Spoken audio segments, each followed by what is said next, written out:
Sejam todos bem-vindos ao nosso curso sobre sustentabilidade, em oferecimento da Secretaria de Educação à Distância da URGS, em conjunto com o laboratório Life Sustainability. Meu nome é Matheus Mainardi, sou mestrando do programa de pós-graduação em Construção e Infraestrutura e apresentarei as videoaulas que abordarão temáticas adjacentes à aplicação do desenvolvimento sustentável ao ambiente construído. Esta é a terceira parte do quinto módulo do nosso curso, o qual aborda a sustentabilidade de edificações. Quando trata-se da sustentabilidade de edificações, é imprescindível referir-se ao conceito de projeto bioclimático criado pelos irmãos Ogiai em 1963, o qual diz respeito aos projetos de arquitetura cujas decisões são baseadas em resposta aos requisitos climáticos locais.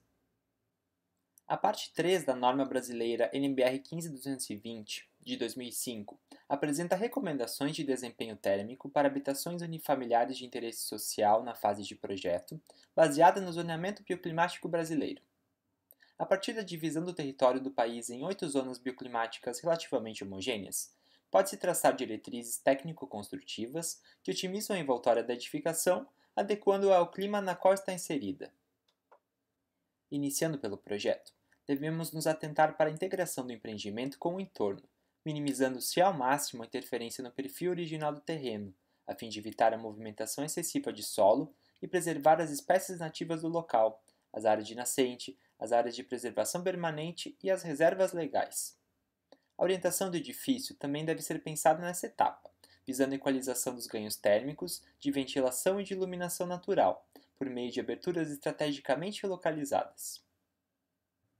Seguindo para os aspectos construtivos da edificação, temos a definição de estratégias para a envoltória, identificada pelo Manual do Procel Edifica, de 2014, como a pele do edifício, a corresponder aos elementos construtivos que estão em contato com o meio exterior, como as fachadas, as coberturas e as aberturas.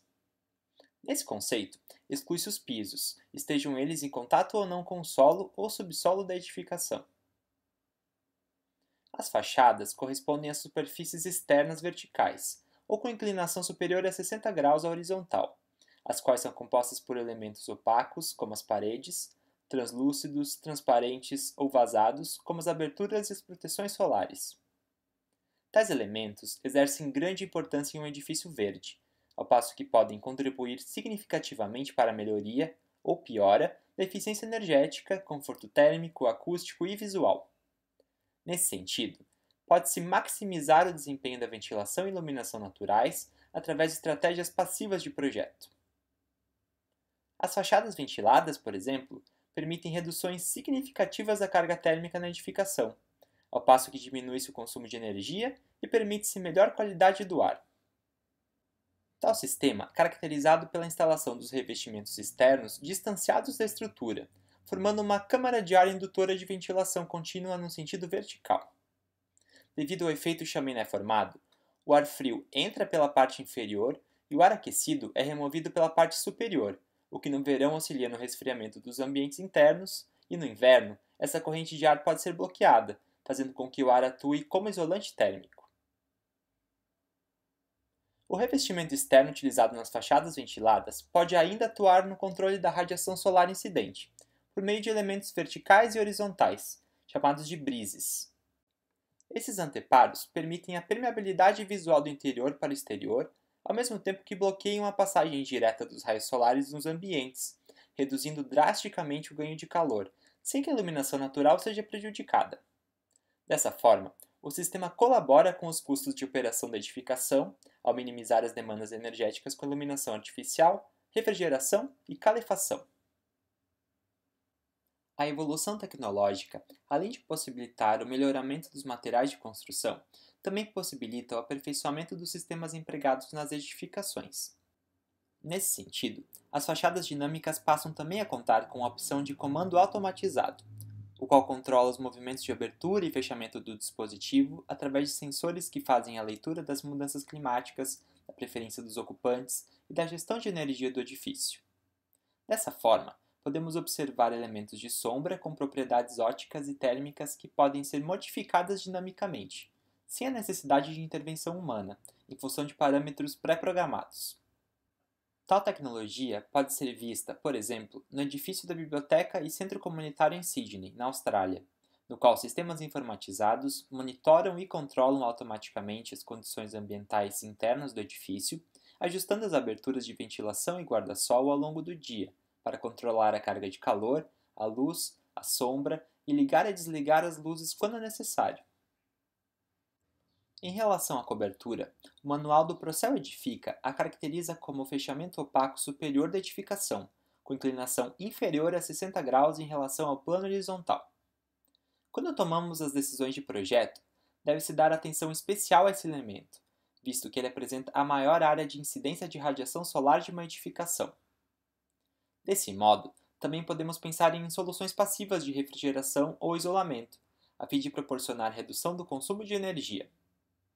Assim como nas fachadas, a ventilação da cobertura apresenta-se como uma técnica eficiente para controlar o ganho de calor.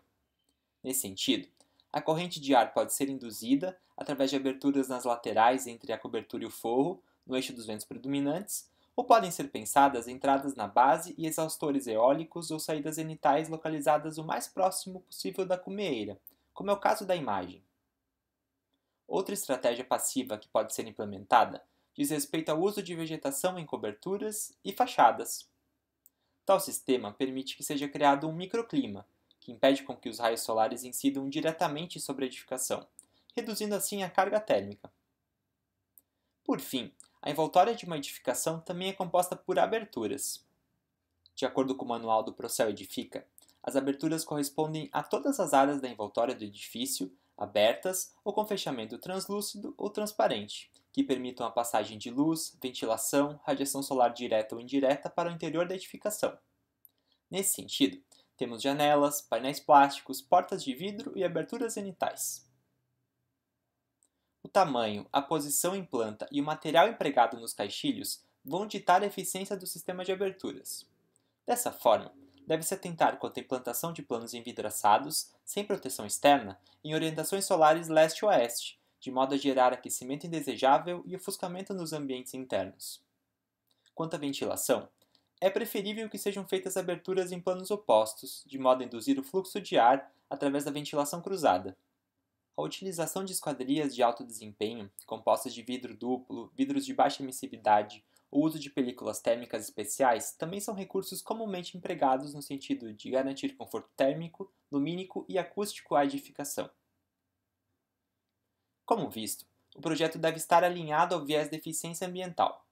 Assim sendo, as edificações necessitam apresentar soluções sustentáveis, o que pode ser traduzido por eficientes ou inteligentes, que venham a otimizar o consumo de materiais e energia, que atuem na redução dos resíduos gerados, que permitam a preservação da natureza e que, no final, melhorem a qualidade do ambiente construído.